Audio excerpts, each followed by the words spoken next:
एक बार फिर से सी न्यूज़ भारत पर आपका स्वागत है। वक्त हो चुका है यूपी बुलेटिन का। यूपी बुलेटिन में बात होगी फिरोजाबाद की, जहां विद्युत विभाग के कर्मचारियों ने विद्युत विभाग की गरिमा को किया तार-तार। अगली खबर गोरखपुर से है, जहां कंपोजिट उच्च प्राथमिक विद्यालय भ्यूरी में वार्षिक कार्यक्रम का हुआ सफल आयोजन। साथ ही आगे बात होगी मुरादाबाद की, जहां आगामी त्योहार को लेकर पंचायत भवन में की गई अहम बैठक। और भी तमाम खबरों पर आइए करते हैं विस्तार से चर्चा। विद्युत विभाग के कर्मचारियों की गलती के कारण, विद्युत विभाग की तमाम कमियों के कारण विभाग को खामियाजा भुगतना पड़ता है। पूरा मामला जनपद फिरोजाबाद थाना नारकी क्षेत्र के बजगांव चौराहा का है, जहां विद्युत तार 15 दिन से क्षतिग्रस्त होकर नीचे लटक रहे हैं। अभी तक विद्युत विभाग के किसी भी अधिकारी व कर्मचारियों ने विद्युत लाइन को इतने दिन बीत जाने के बाद भी अब तक सही नहीं कराया है, जिससे पता चल रहा है कि विद्युत विभाग के कर्मचारी एवं अधिकारी लापरवाह हो गए हैं। शॉर्ट सर्किट होने की वजह से अगर कोई हादसा होता है तो जिम्मेदार कौन होगा? इसकी सूचना विद्युत विभाग के अधिकारियों को कई बार दी जा चुकी है, लेकिन उसके बाद भी विद्युत विभाग के कर्मचारी मौन हैं। फिरोजाबाद से कैमरा पर्सन ताहिर सिद्दीकी के साथ बबलू फरमान की रिपोर्ट। भ्यूरी बाजगांव कंपोजिट उच्च प्राथमिक विद्यालय में वार्षिक रिपोर्ट कार्ड पुरस्कार वितरण समारोह का सफल आयोजन हुआ। कार्यक्रम के मुख्य अतिथि गोरखपुर के डॉक्टर एस.के. लाट, विशिष्ट अतिथि डॉक्टर अमित सिंह रहे। आयोजन को सफल बनाने के लिए छात्र छात्राओं एवं शिक्षकों द्वारा भव्य तैयारी की गई। उक्त कार्यक्रम में बच्चों द्वारा गायन नृत्य प्रस्तुत कर अपने अतिथियों को अपनी प्रतिभा दिखाकर उन्हें खूब आकर्षित किया। शिक्षा सांस्कृतिक कार्यक्रम जैसे विभिन्न क्षेत्रों में सफल छात्र छात्राओं को अतिथियों द्वारा सम्मानित किया गया। स्वच्छता, क्रीड़ा, योग प्रतिभा में विशेष रुचि रखने वाले 5 बच्चों के साथ वर्ष भर अच्छा करने वाले विद्यार्थियों को सम्मानित कर उन्हें प्रेरित किया गया। इस अवसर पर विद्यार्थियों के माता पिता समेत अनेकों लोग मौजूद रहे। इस दौरान कार्यक्रम में खंड शिक्षा अधिकारी बाजगांव एस.एन. मिश्रा और प्रधानाचार्य सूर्य प्रकाश पांडे, अध्यापक और अध्यापिका सेवानिवृत्ति अध्यापक कृष्ण केशव मिश्रा, गंगा शरण, राजकुमार आदि लोग उपस्थित रहे। विद्यालय के प्रधानाध्यापक ने बताया कि विद्यालय में लिपिक और अन्य स्टाफ के न होने पर उनकी मांग पूरी की जाए ताकि सेवा और बेहतर की जा सके। सर, क्या नाम है आपका? Doctor S K. लाट। सर, ये किस उपलक्ष्य में कार्यक्रम में आप सम्मिलित हुए? इस विद्यालय का जो है वार्षिक उत्सव था, तो यहाँ पे बच्चों का सांस्कृतिक कार्यक्रम था, उसमें हम आए। ये हमारे अन्नपूर्णा देवी मेमोरियल फाउंडेशन के द्वारा जो है इस विद्यालय का कायाकल्प हुआ है और इसमें मुझे मुख्य अतिथि के तौर पर बुलाया गया था। यहाँ पे बच्चों की तैयारियाँ बहुत अच्छी थी। इनके टीचर जिन्होंने इतना अच्छा प्रोग्राम कराया उसके लिए जो है इनको बधाई देते हैं। यहाँ के प्रिंसिपल साहब जो है उन्होंने भी जो है पूरा लगन से जो है अपनी घर की विपरीत परिस्थितियों के बावजूद भी इस विद्यालय को बहुत अच्छा समय दिया।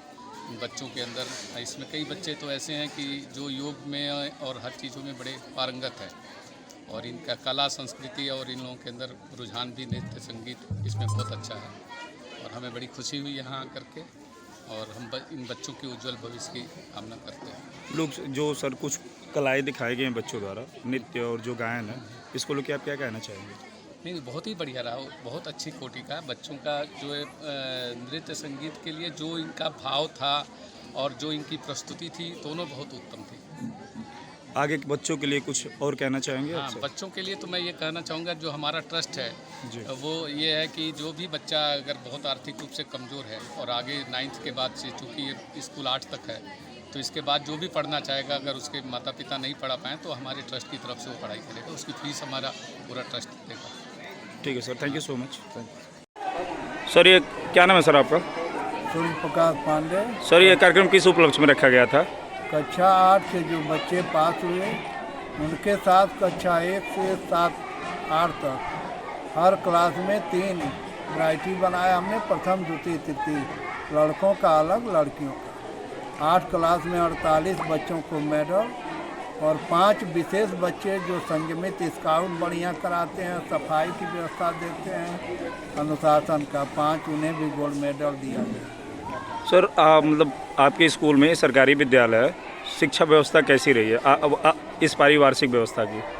मूल स्टाफ की कमी, अनुचर का न होना, लिपिक का न होना और स्टाफ की कमी के कारण हम लोगों को असुविधा है, शेष सभी सहयोग है। वार्षिक परीक्षाफल कैसा रहा आपके बच्चों का? हमारे यहाँ वार्षिक परीक्षा पढ़ते हैं 100%। 100% 100% रहा। 100% मतलब 100% बच्चे परीक्षा दिए और 100% रिजल्ट अच्छा रहा। बच्चों को क्या कहना चाहेंगे सर? बच्चों को उज्ज्वल भविष्य के लिए हमने कहा कि आप पढ़ें, हमसे भी जो सहयोग होगा, हम कक्षा 9 में, हमारा भी एक विद्यालय अगल बगल इंटर कॉलेज है, जहाँ राजकीय विद्यालयों में पढ़ेंगे हम पूरा सहयोग करेंगे। गोरखपुर से सी न्यूज़ संवाददाता कृष्ण मोहन सैनी की रिपोर्ट।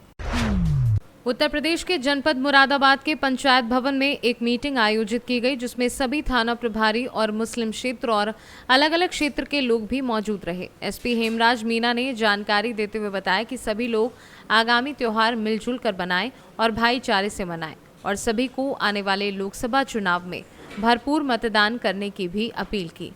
एसपी हेमराज मीना ने साफ तौर से निर्देश दिए कि सभी लोग मस्जिद के अंदर नमाज पढ़ें और सड़क पर नमाज ना पढ़ें।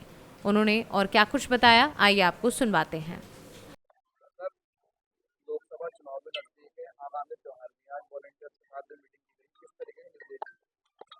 देखिए, हम लोगों ने जो आने वाले त्यौहार हैं, जिसकर ईद अम्बेडकर जयंती और रामनवमी त्योहार, इन सभी त्योहारों को सही ढंग से मनाया जाए, सकुशलता के साथ मनाया जाए, इसके लिए मैंने लोगों ने अपील की है।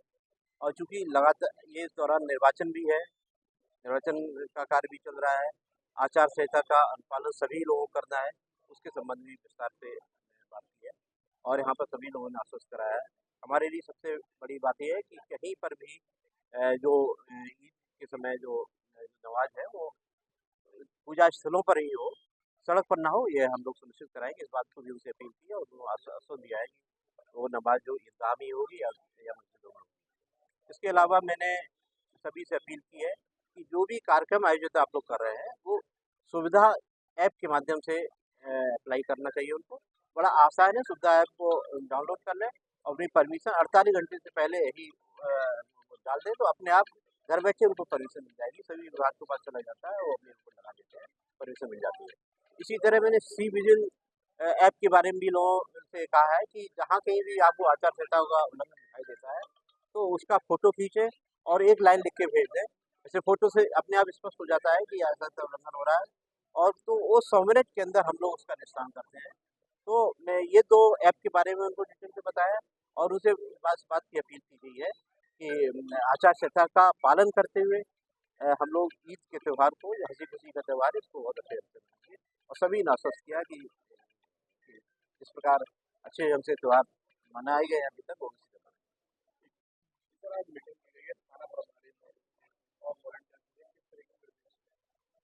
देखिए, आप सबको जानकारी है कि आज यहाँ पे पंचायत भवन में आगामी जो त्यौहार है, जैसे अलविदा की नमाज होती है और इसके अलावा ईद की नमाज होनी है, रामनवमी का त्यौहार है, अम्बेडकर जयंती है। इन सभी त्योहारों को मद्देनजर रखते हुए आज पीस कमेटी की बैठक की गई थी, जिसमें माननीय जिलाधिकारी महोदय और बस सभी यहाँ पे जो वरिष्ठ अधिकारीगण मौजूद रहे थे और शहर के सभी मान्य लोगों को बुलाया गया था। तो इसमें सभी को जो भी त्योहारों में जिस तरह की व्यवस्था रहनी है उसके बारे में सबसे फीडबैक भी दिया गया था और चीज़ों के बारे में बताया भी गया था कि किस तरह की जो व्यवस्था है, हम लोगों की जो अपेक्षा है उन लोगों को बताई गई थी और उनकी जो अपेक्षा है वो हम सब लोगों ने सुनी। और जो आगामी त्यौहार है और चूँकि इसी बीच में इलेक्शंस भी है यहाँ पे पूरे जनपद में, तो इन दोनों के बारे में ब्रीफ किया गया है और आपसी जो सहयोग है उसको बनाए रखते हुए और सभी चीज़ों को एक शांतिपूर्ण तरीके से माहौल में बनाए रखने के लिए निर्देश ज्ञापित किया गया है। आगामी जो त्यौहार हैं उन सबके लिए पर्याप्त मात्रा में जो ड्यूटी है वो लगाई जा रही है और चुनाव के लिए भी हम लोगों को पर्याप्त मात्रा में CPMF भी मिल गया है और बाकी जो पुलिस वाले हमारे पास पहले से मौजूद हैं। जो भी त्यौहार आएंगे उनको शांतिपूर्ण तरीके से हम संपन्न कराएंगे, कहीं किसी प्रकार की कोई दिक्कत नहीं होगी। और लोगों ने बताया गया कि जो मॉडल कोड ऑफ कंडक्ट है उसका भी अनुपालन सभी लोग करेंगे। दूसरा, जनपद में शांति व्यवस्था बनाए रखने में पूर्ण सहयोग करेंगे और जो चुनाव है उनकी गतिविधियों में बढ़ चढ़ कर पार्टिसिपेट करेंगे, जिससे कि जनपद की एक जो छवि है वो अच्छी तरीके से निकल के आए और कहीं पे किसी प्रकार की कोई दिक्कत ना हो। और विशेष तौर से ये बताया गया है कि रोड पे इस तरह की कोई भी एक्टिविटी नहीं होगी जिसका कि पहले से परमिशन नहीं होगा और जो भी धार्मिक गतिविधियाँ हैं वो मस्जिद और मंदिर के जो प्रांगण है वहीं पे होंगी। रोड पे किस तरह की कोई गतिविधियाँ नहीं करनी दी जाएगी। डीजे को लेकर भी स्पष्ट निर्देश दिया गया है कि निर्धारित डेसिबल में ही बजाना है और 2 से ज़्यादा स्पीकर्स रखने के लिए मना किया गया है कि कहीं पे भी 2 से ज़्यादा स्पीकर नहीं रखेंगे। यदि इस तरह की कोई गतिविधि करता है तो डीजे जो मालिक है उनके खिलाफ भी कार्रवाई की जाएगी और जो लोग उसको किराए पर लेकर आते हैं उन लोगों के खिलाफ भी कार्रवाई की जाएगी। इसके लिए जो सुप्रीम कोर्ट और हाई कोर्ट की जो गाइडलाइंस है उन सभी का अनुपालन इसमें सुनिश्चित कराया जाए। मुरादाबाद से सीनियर संवाददाता चांद हुसैन की रिपोर्ट। मुरादाबाद जनपद के भोजपुर थाना इलाके में रिश्तों के कत्ल का एक मामला सामने आया है। दरअसल चाचा की पत्नी के प्यार के खातिर भतीजे ने चाची के साथ मिलकर चाचा को ही मौत के घाट उतार दिया। पुलिस अधीक्षक ग्रामीण संदीप कुमार मीणा ने घटना का खुलासा करते हुए बताया, भोजपुर थाना इलाके के मेदिनीपुर हरदयाल पुत्र कल्लू सिंह यादव की हत्या उसकी पत्नी रिंकी और रिश्ते के भतीजे सुनेपाल ने रेशमी दुपट्टे से गला घोंट की है। घटना की जानकारी देते हुए पुलिस अधीक्षक ग्रामीण ने बताया कि हरदयाल शराब का आदी था, आए दिन अपनी पत्नी के साथ मारपीट करता था। हरदयाल की पत्नी रिंकी अपने रिश्ते के भतीजे सुनेलाल से प्रेम करती थी। एक दिन रिंकी ने सुनेलाल को आवाज देकर अपने घर में बुला लिया और रात्रि में गला घोंटकर हरदयाल की हत्या कर दी और उसे कमरे के अंदर डाल दिया। पत्नी ने हाथ पैर बांधकर कुछ लोगों पर रात्रि में उसके पति को मारने की कहानी रची, लेकिन पुलिस ने घटना का खुलासा कर दिया है। सर ये किस तरह खुलासा हुआ सर? कितने एक्यूजेड्स में अरेस्ट किए गए? मुरादाबाद जनपद के थाना भोजपुर में गांव मेदिनीपुर गांव है मेदिनीपुर, वहाँ पे पुलिस को एक सूचना मिली कि एक व्यक्ति जिसका नाम हरदयाल है वो अपने घर में मृत अवस्था में पड़ा हुआ है। सूचना मिलने पर पुलिस मौके पर पहुंची और फॉरेंसिक टीम को बुलाया गया और शव का पोस्टमार्टम के लिए भिजवाया गया। पोस्टमार्टम में जो आया उसमें आया कि गला घोंटकर हत्या हुई है। उसके बाद में पुलिस ने उसकी आगे की तफ्तीश शुरू की और उसमें पाया, तफ्तीश के दौरान हमें पाया कि उसकी पत्नी जो कि उस वक्त मौके पर अपने हाथ पैर बंधी हुई अवस्था में मिली थी, तो उसने कहा कि कुछ लोग आए थे जो उसको हाथ पैर बांध गए और उसके पति को मार गए, वो उनको जानते नहीं। लेकिन जब पुलिस ने सारे एंगल से जांच की और सारी पूछताछ की तो शक उसकी पत्नी पर गया और पत्नी ने बताया, बाद में पूछताछ के अंदर बताया कि उसमें उसके पति, आज पत्नी की जो गिरफ्तारी हुई और उसके प्रेमी की एक जिसका नाम सुनेपाल था उसकी गिरफ्तारी हुई, तो पत्नी दोनों ने अपनी पूछताछ में बताया कि जो मेरा पति था जिसका नाम हरदयाल था, वह अक्सर आए दिन दारू पीकर मारता पीटता था, जिस वजह से मैं तंग आ चुकी थी। इसी वजह से मेरे संबंध जो अपने जेठ का लड़का है जिसका नाम सुनेपाल है उसके साथ हो गए थे और हमारे संबंध काफ़ी समय से थे।